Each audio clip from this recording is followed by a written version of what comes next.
explain construction of low oil content circuit breaker or say minimum oil content circuit breaker with figure.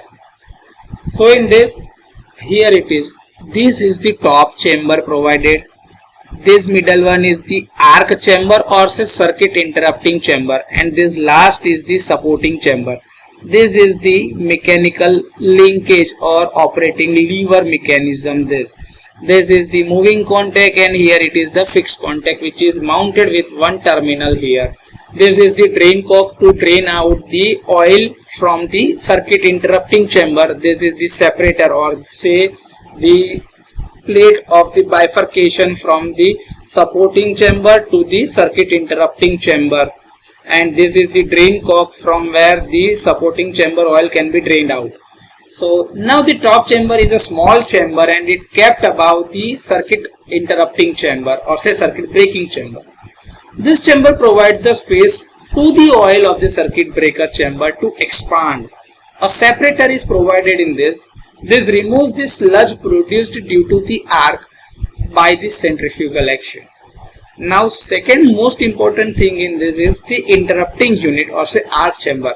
It is the main oil filled chamber where the arc is formed and extinguished.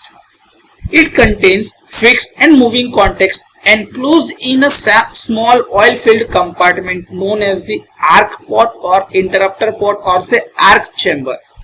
The quantity of the oil here is just sufficient for the arc quenching, not for the full insulation purposes. Fixed contact is mounted at one end of the interrupter chamber, and moving contact is operated by the mechanism to make or break the circuit. The contacts are made of copper alloy.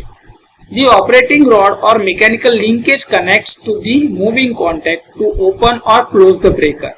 Each pole is enclosed in a small metal tank filled with the minimum quantity of the oil around the contacts. In some designs, each phase has its own separate interrupting chamber mounted on a common frame. The solid insulating materials such as porcelain, bakelite or epoxy resin are used to insulate the live parts and support them mechanically. Porcelain bushings provide the connection points for the incoming and outgoing conductors and maintain the insulation between the live parts and the grounded tanks. The turbulator is the arc control device. Oil impregnated fiber plate is kept in this. This is positioned such that vent line is formed on one side of the arc. This vent side, this is the separator. The vent line is formed on one side of the arc, and on the other side of the arc or the plate the oil pocket line is formed. To enhance the arc extension, arc control devices like nozzles, vents or arc splitters are provided inside the arc interrupting chamber. This directs the high speed oil jet flow along the arc path, cooling it and deionizing the oil or say charged particles rapidly. A pressure vent or the gas escape duct is also provided to release the gases here. This is the gas vent.